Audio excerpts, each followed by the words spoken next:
So, hi there, Fabiola, and welcome to the first episode in this Diary of an ESL Pro. Would you like to introduce yourself to our viewers out there?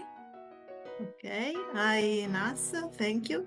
I am Fabiola. I am an Italian woman. I live in Rome.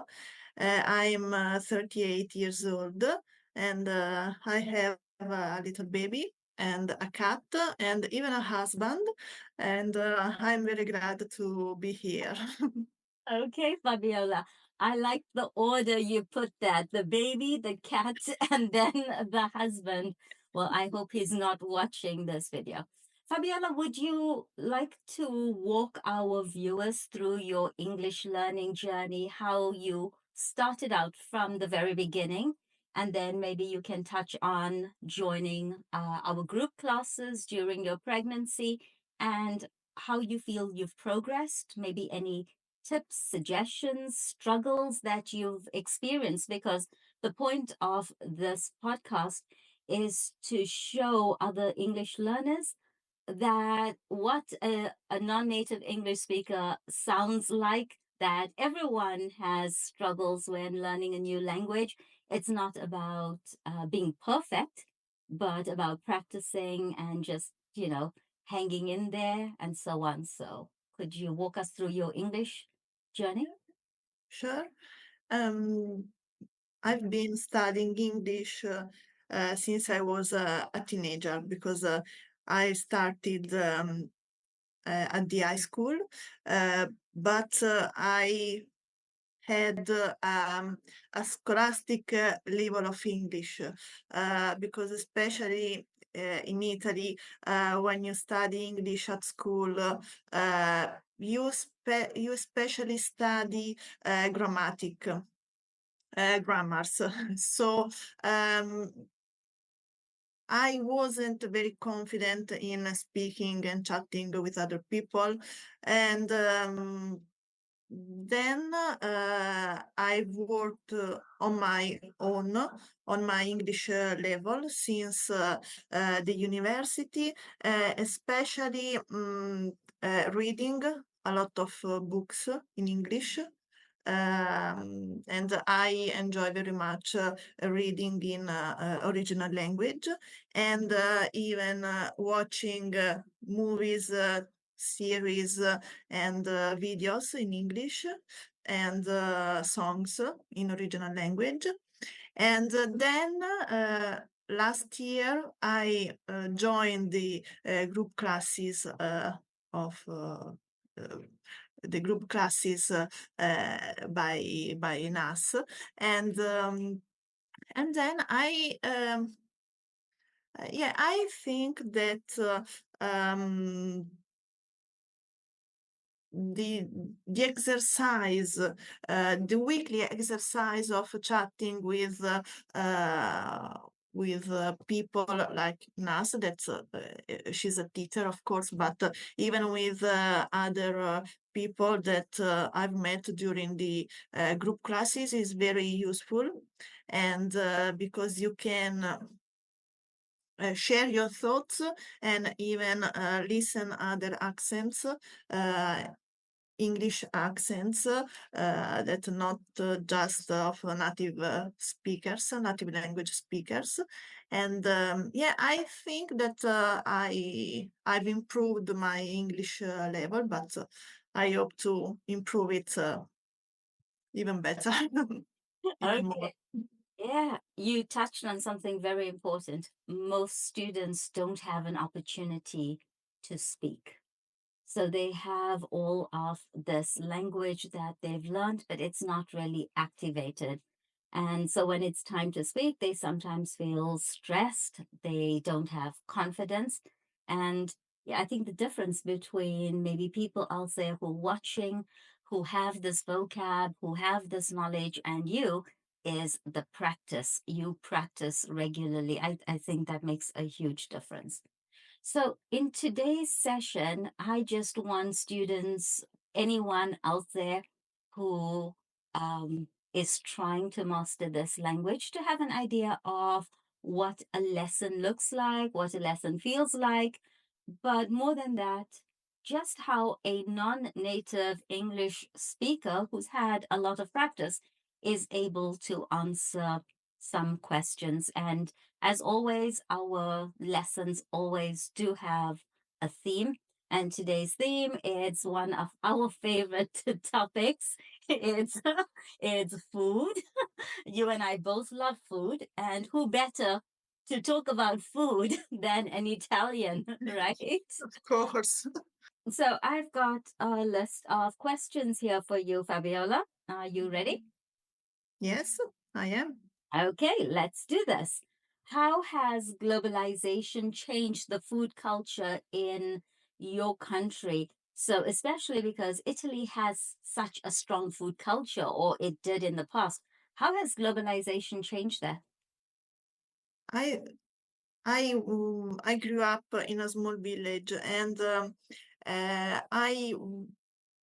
mm, I didn't know global foods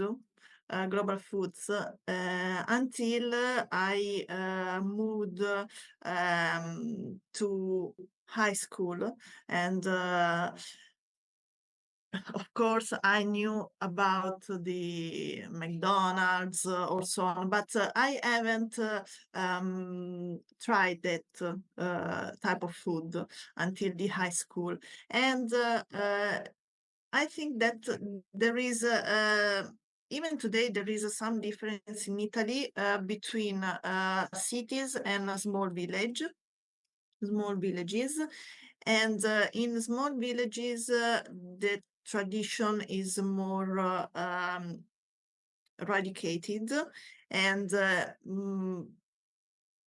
especially older people don't like foreign food and global foods, okay?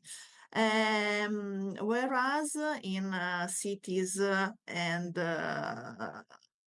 among young people, but not just young people, the global foods are more widespread, and now I live in Rome, and in a district that is famous for restaurants, not just Italian restaurants, but even restaurants of other cuisines, and especially Eastern cuisines, and is full of these restaurants from other countries, and many people go there. And so I think that globalization, even in the field of foods, has both a positive and negative effect. The negative effect is that maybe now some people, but I don't know if it's a negative fact, but some people prefer, me too, in some kind of dishes, prefer go to non-traditional Italian traditional restaurants. Okay. And I think it's a positive thing that you can try and find different foods. The negative part is that these foods are not of a good quality, not always. You Mm. can find food of not good qualities, and in some cases, prices are lower compared Wow. to the Italian restaurants. So you can even see that some Italian restaurants, in some cases, are lowering their prices, and that To and stay to have, competitive. yeah, a lower quality. But I think that nowadays you can find everything. You can find very top quality restaurants of Italian food, and non-Italian food. And if you don't have enough money, you can find even restaurants with lower prices and, of course, lower quality. But the worst thing, I think, is the big brand like McDonald's or the one of the coffee, Starbucks. And I really don't like those kind of restaurants and shops. It's Yeah. interesting what you say that, you grew up with Italian food culture, but probably your son might be eating McDonald's. And that's strange for the rest of us because I think Italian food is probably the most famous and the most well liked, and popular in the world, but it's changing. Fabiola, I often get asked this question, and it's a difficult one to answer because, I mean, you live in Italy. I've been many times. People ask, what does food cost in Italy? Now, I know that's a really big, broad question, but it is a question that I get asked very often, especially when I return from Italy or my home country, South Africa. People like me to compare the prices. Now, of course, in Italy, what you pay in Naples, I understand, is very different from Rome or Milan. Also, a trattoria, a family-owned restaurant, is going to be very different from a famous restaurant in Milan, even a not so famous restaurant in Milan. Then you'll get a Michelin restaurant. But let's say for the average traveler coming to Italy, what should they budget for a reasonably priced meal in Rome? Since you are in Rome, let's stick with Rome, or we'll never get an answer. Ah. It depends. It depends from various reasons. First of all, the place. Rome is a very touristic town. So if you wanna eat in front of Colosseo or near Piazza di Spagna, you have to be very careful because you could spend a lot. But in general, food in Italy is not very expensive. Compared to other countries. For instance, the northern countries, the Scandinavian countries are very, very expensive, of course, for geographical reasons. But even in Italy,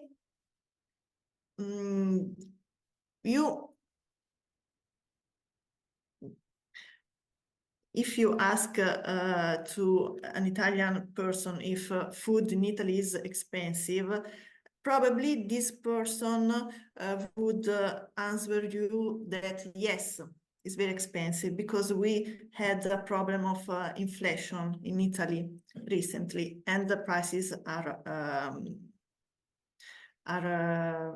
Higher. higher than some years ago. But I think that you have to choose very well what do you buy, because if you have a low budget, you can eat good products, going, for example, in a supermarket or in a market and find good products without spending a lot. But as I've already said, you can find everything from the cheapest products to the very expensive product, the same type of food. In a restaurant, you have to be careful too, because You have to stay away from the tourist traps in Rome because they are expensive, or maybe not even very expensive, but then you eat very bad dishes. Oh, the quality. In some tourist trap, yes. Okay. Also, I'm going to ask you a controversial question. I hope we don't get into trouble with the Italian tourism board. But would you say that tourists pay more for a meal than Italians? It happens in other countries. You know, I've fallen for the scam. Is it just one menu, one price for everyone? Okay. Yes, but Italians don't go to some restaurants. Yeah. Okay, so tell us, which restaurants should we avoid? So I just did a video on Venice. I've been to Venice about 5 or 6 times in the last 10 years. And when I see waiters standing outside who speak English, I avoid those restaurants. I have lots of Italian friends, and they say, follow your nose. When you can smell good food, when you see a place that's lively and full of Italians, that's where you go. That's a local place, good food, good prices. Am I Yeah, correct? yeah, it's correct. And then I would suggest to stay away the restaurants with full of tourists, okay, for the opposite reasons as you, and then the ones that are very that seem very characteristics. So, for example, the ones with the salami or prosciutto, the fake salami or prosciutto or garlic, yeah, above the Hanging from tables. the ceiling. Oh, so when they use food as decor, oh, No. that's a red flag. Stay Uh, away. In my opinion, yes, because Okay. Okay. they are so typical, but not in a genuine way. They are a sort of um,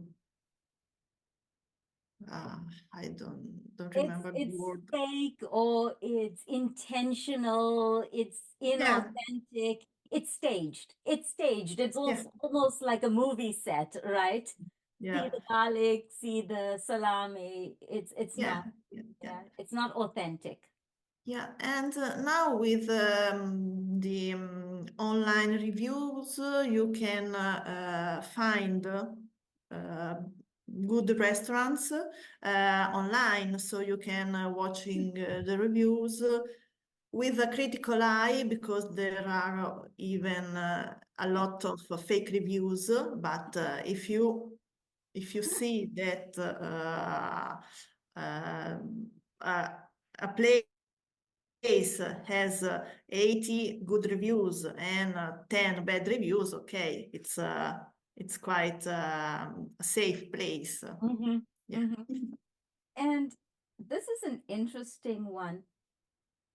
Can you share an example of a dish from another culture that has become popular in your country? The one that comes to mind immediately for me, it's pokey. I didn't know what pokey was until one of my trips to Italy. I know you've been to Japan, and maybe we can talk about that in another video when we discuss travel. That will be a good one. But what dish from another culture has become very popular in your country? And I prefer that you not talk about fast food now because we're going to discuss that a little later. Would you say Okay. it's Japanese? Yeah. Yeah. In Italy, we are crazy about sushi. We are crazy. Why? Mm, I like very much sushi. I don't know why. But I think that, yeah, the sushi fashion has begun maybe Five. 15 Oh, years ago. wow. Yeah, 10, 15 years ago. yes, the sushi fashion, but then it developed to the all-you-can-eat sushi that Oh, now in Italy, right. um, Yeah. some years ago, much more than now, Italy is full of all-you-can-eat restaurant of sushi. So it means that you go to those restaurants and you pay a fixed amount of money, for example, 25 euros or 30 euros, and then you can eat whatever you want, a lot of sushi. Is the And quality of the sushi good at these all-you-can-eat restaurants? Because I'm going to be honest with you, as a South African coming from South Africa, 25, 30 euros is quite a bit of money. Uh, Even here in Turkey, but I suppose it's sushi, right? We always pay more for sushi. But I'm curious because I have seen lots of those all-you-can-eat sushi restaurants. I just wonder how good is the sushi, the quality of the sushi at those places. yeah, mm, it's the average quality of sushi is not good. It's not very good. Okay. And but of course, you have some bad restaurants and some quite good restaurants, so the sushi quality is not so bad, but they especially serve the salmon because in Italy we love salmon a lot. I know. Yeah, but it's not a very good quality salmon. Is because if you pay in some places you pay 23 or 25 euros. It's a very low price for a Imported, fish dinner or right? very a low price. So usually those places are full of young people. So teenager, for example, and they do a lot of sushi. Now I use a word, an Italian word, but I Okay. cannot use it. But it's not even Italian. It's more. Okay. I'd love to learn it. No, because they use a lot of sauces, a lot of Oh, fried sushi. So they use very little of fish, of course, okay. and but they put a lot of other things all So together. it's like Yeah, fast food sushi. yeah, a Yeah, kind of. kind of like fast food sushi, the McDonald's Mac sushi. Yeah, So, yeah, yeah, okay. yeah, yeah. So it's But not about the quality, it's just about the concept. yeah. Okay. But during the last years, maybe after COVID, um, I think that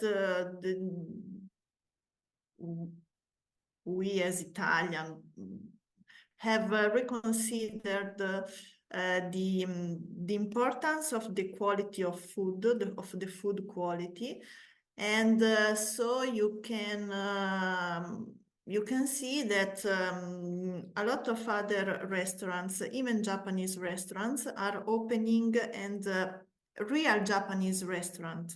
Mm, Because usually the all-you-can-eat sushi in Italy are opened and managed, are opened by Chinese people, that it's not a problem, but they are not authentic Japanese restaurants. and because you Because, went to Japan, you really understand the difference, right? yeah, but it's very easy to mm, to know when a restaurant is a Chinese or Japanese because you have to watch prices. I was just Japanese going to restaurant, say, yeah, the price is the indicator. yeah, Yeah. yeah. And Um, so there is this changing. yeah. And speaking about Japanese food or sushi, I just want to know if people in your area are becoming more adventurous in trying international cuisines. So, when I'm in Italy, we know each other for quite a while now. Many people who know me know that I spend a couple months in Italy and I'm always on Lago di Lecco, so Lake Lecco. And it took me a few years to find this restaurant. I don't know how come I didn't, but there's a lovely Indian restaurant called Kurkuma. Mm. And we go there quite often. Now, I would say I'm a regular there, and my Italian friends love it. I know the people really well. They're wonderful. When I arrive, it's always, when did you arrive? When are you leaving? When are you coming back? They're wonderful. And what I have to say about this authentic Indian restaurant is that it's really so good. The quality is so good. I come from South Africa where we have all these different cuisines. Indian food is very popular there. I make a mean butter chicken, but this place really does serve excellent food. And what I noticed is that at lunchtime, they have probably more people eating there than Italian restaurants do. Also, at the weekend, you have to book a table. They fully booked.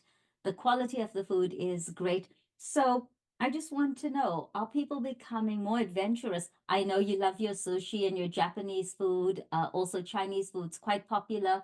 Turkish food, I've seen many restaurants. How about things like Indian cuisine? Is that now becoming more popular? And I have to say, their their meals are great and actually very reasonably priced. Yeah. Yeah. So is that becoming popular? Have you tried Indian food? Oh, yes, of course. I Oh, like okay. The Indian next time food. I'm there, we can go for lunch if you pop over. Yeah. I like Indian food, and a lot of Italian people like Indian food. It's very spicy and tasty, Yeah. and yeah, I like sushi, okay, but Indian food is more comfort food, okay? And winter food. Yeah, yeah, yeah, yeah, The yeah. food. Oh, yeah. I know nowadays my Italian friends would, you know, say things like, let's go to Curcuma.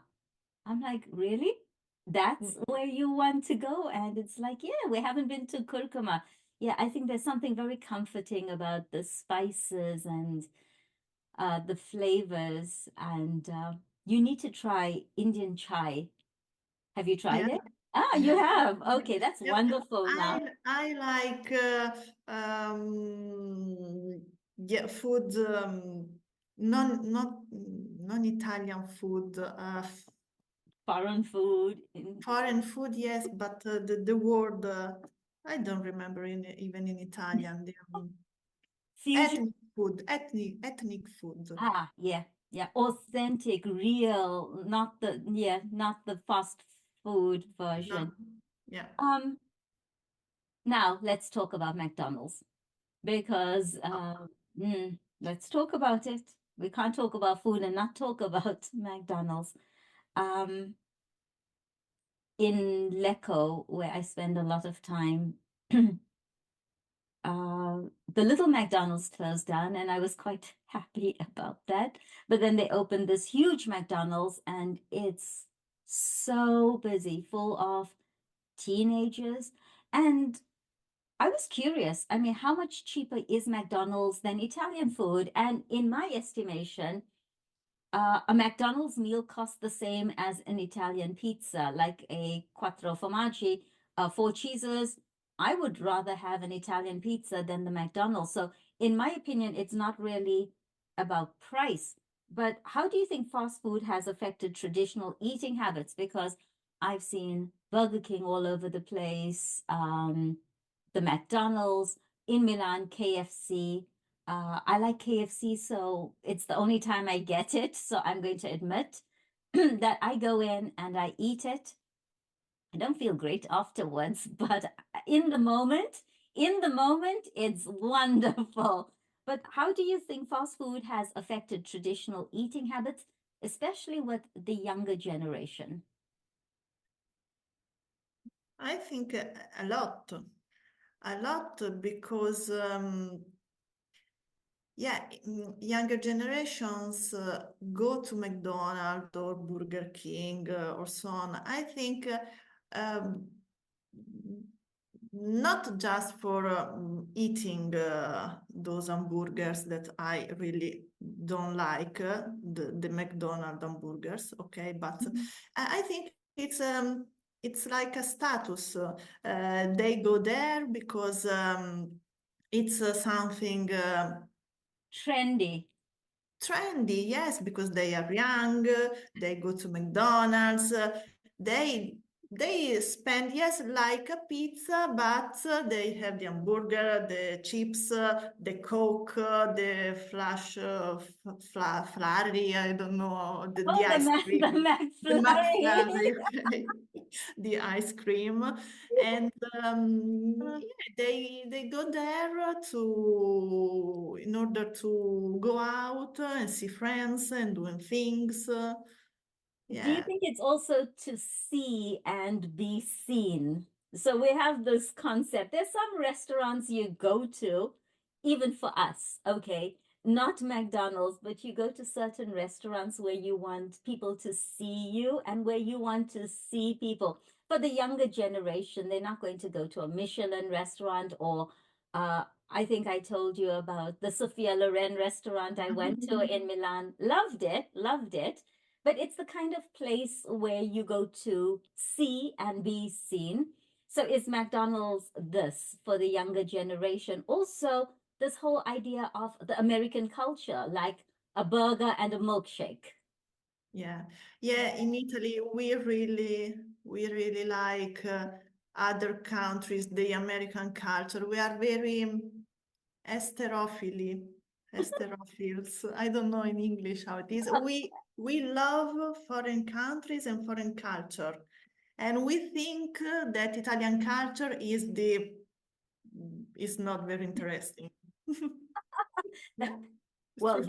that's interesting because if you look at the numbers, well, I'd say that I think there were top 10 foods or top 10 restaurants in the world. And this was interesting. In the top 10, some place in Cape Town, my home country, came first. I don't know how that happened. But in the top 10, three were Italian. I think everyone knows Italian food. Everyone loves Italian food. And if you just consider which is the top tourist destination in the world during the summer, yeah, it's Yeah, yeah, it's Italy. It's yeah, definitely Italy. yeah, because we love other countries and culture, but when someone tell us, okay, but our food, our cuisine is better than Italian ones, no. Oh no, it's like yeah, no, of course. Um, no, but that really is it's so interesting that Italians are fascinated with other countries, other cultures. And I'm going to put you on the spot here. Okay. Have you been to Milan? Yeah. Oh, okay. Okay, good. Have you been up to Lake Como, Bellagio? No, Ah, never. shame on you. Shame on you. I know. I have to. All my Italian students say this to me. You've seen more of Italy than we have.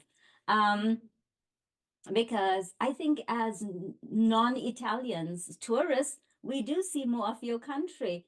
Uh, I haven't been to Sicily yet, but Naples and everywhere. But a lot of my students, a lot of the people that I know, they say this to me that you have seen more of Italy than we have.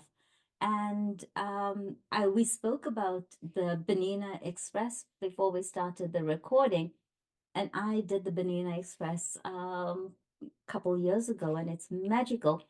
And this time I'm dragging one of my Italian friends to see it. Because I think sometimes what's right on your doorstep you don't see. For example, Robben Island in Cape Town. it took me 40 years before I saw it. And I know lots of people in Milan who haven't been to Rome, and their attitude is, well, it's there, it's not going anywhere, right? So they'll go to Japan or they'll go to Iceland, but they won't go to Rome. Yeah. Um, and this is an interesting one. Have you ever tried a food trend that was popular on social media? I have to confess, I don't have social media. Good for you. Yeah, but I have this Instagram for my cat.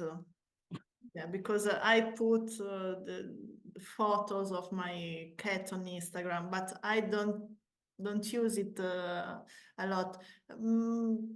So maybe I think the food trends are more on TikTok, maybe.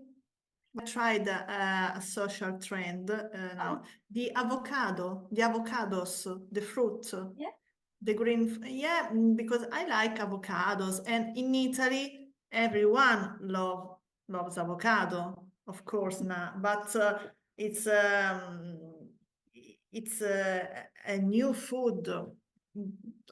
We already know avocado, of course, especially for the Mexican dishes, The because there are guacamole. Mexican restaurants even in Italy. But I think that in the last 5 or 6 years, avocado has exploded in Italy, the avocado fashion in Italy. And there are bars and restaurants that are that use only avocado for cooking.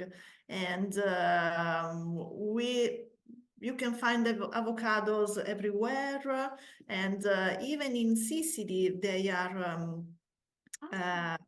have planted avocados because the climate is good for them. So it's better than going to Peru or South America for having avocados. And yeah, it's a superfood. No, there is the trend of superfoods Yeah. like avocado or curcuma or other Yeah. foods. And also, I see nowadays that a lot of my Italian friends are obsessed with pomegranate, Yeah, because it's another superfood. What would you recommend from your country's cuisine to someone unfamiliar with it? Now, I know the pizza, pasta, when I arrive at immigration and they ask me, why are you here again? Like, this is, trip number 40 in 10 years. There's a whole world out there. Why are you here? And I always say, pizza, pasta, Ferrari.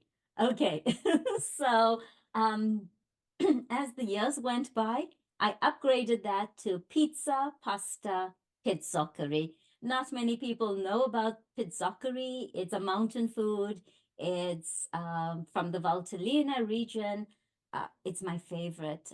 I love pizzoccheri. And for those of you who don't know what pizzoccheri is, it's this wheaty pasta that's just cooked with garlic, butter, and cheese. I mean, a it's lot. like a lot. It's like 2 million calories, and it's worth every bit of it. So, tell us about some foods that we're not familiar with, and please don't say polenta. That's the one thing I don't enjoy. No, me too. I don't Oh, really like polenta. Um, a lot of what's your favorite? Okay, let's start with your favorite. Yeah. yeah, maybe a type of fresh pasta that Mm, is typical of my my of my region. Okay, okay. it is Marche, and it's called passatelli. Passatelli is this kind of pasta, but it's made without flour. There are different versions, of course, but in my grandmother's version, these passatelli are made with eggs, parmesans, um, bread, bread, Crumbs, breadcrumbs. yes, breadcrumbs, What, and with what's the word for breadcrumbs in Italian? I know it, but pane grattugiato. aha, okay, that's the one. Yeah, breadcrumbs. Okay, Pane and grattugiato. then You see, it's difficult learning another language. and then you put pepper and Oh, cinnamon and uh, noce moscata, moscato. uh, another spice that Oh, is nutmeg. Nutmeg. Moscato. nutmeg. Yes. Yes, Oh, my Italian is not so bad. I, nutmeg. I think I've told you this. I learn random Italian vocabulary. Yeah, moscata is nutmeg. Yeah, and then you mix all together with your hands until you make a Dough. dough. Yeah, a dough. Dough? Dough. Yeah, good. Not dough. Well, it's Dough okay. like a Simpsons beer. Dough. The dough. Yeah. This dough that Mm. it has to be not so hard, but not so Soft soft. and So you sticky, have, right? yeah, you have to do these passatelli several times and until you reach the perfection. And then, and then you pass the dough in The like pasta. no, No. it's a little instrument that you that have has two arms, and you put a little of dough inside this instrument, and you press the arms, and this instrument has some holes, Okay. and then you press the dough, and the dough Oh, it comes out on the out other from hand. the holes. Yeah, it's they are like I spaghetti, was but going to ask, more like yeah, a thicker spaghetti. yeah, and they are not consistent as spaghetti. And then you can cook passatelli or in salty water like Mhm. normal pasta, but the traditional recipe is in the So the recipe. recipe in the broth. Ah, In the broth, yes, made with um, stock. I know that there's always no. no, okay, you can use dock, but it's better if you use um, part of Ah, fish. no, No? no. Oh, the It bones. depends. Okay, it depends whether you're making a beef No, stock because or I have okay, meat, no. No, I was thinking about flesh. No, meat. meat. Okay, meat. Yeah, no, you can use a Oh. meat broth with chicken or Mhm, beef mhm, or yeah, exists even passatelli with fish, but it's they cooked passatelli in this way on the coast, mhm. not on the mountains. And Fabiola, for everybody who loves Italian food, is there one tip or trick that you can teach us when cooking Italian food that will make it better? Something that we don't know about? I don't know what do you know or not, but when you cook pasta, okay, um, put salt, put the salt inside In the the water water. when it boils, not before, when it Oh, boils. Yeah, oh. you have to put water on the fire, and when it boils, you put salt. So you don't add the salt to the water before it starts boiling. No, no, it's Oh. better if you do it when it boils, even because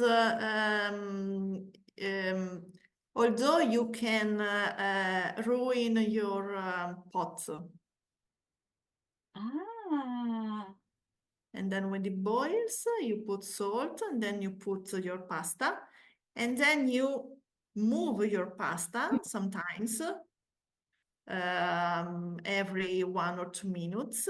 Mm-hmm. And stop, you don't have to put oil in the water. It's not necessary. Yes, and please don't break the pasta in half, right? Depends if you want. The Do important you? thing, no, it's not. The important thing is that you eat pasta when it's al dente. Yeah, yeah. I know. I have Italian friends, and it's a big thing to have it al dente. Um, I want to share a recipe that I came across on social media, and it was the aglio olio spaghetti. E peperoncino. Not with the pepperoncino, just the aglio olio, so the oil and the garlic. But very often people put the oil in the pan and they chop up the garlic and then they make a sauce and they add the spaghetti. This was from a Michelin restaurant. And Mhm. what they say is you should boil your garlic cloves, but you must remove the stem because it has some bitterness. And you boil it 4 times. I'm lazy. I'm not going to boil it 4 times. I'm going to boil it once. And then you put it into the blender with a little bit of olive oil and some Mhm. water so that it doesn't split. And that is your sauce. So you don't actually fry the garlic. And that's Ah, a Michelin. Yeah, that's a Michelin recipe. So I am going to give that a try soon.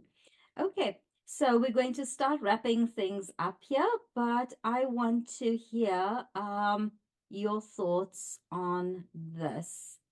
Um, if I could travel anywhere to try authentic cuisine, I would go to. Tell me the place, and what would you try?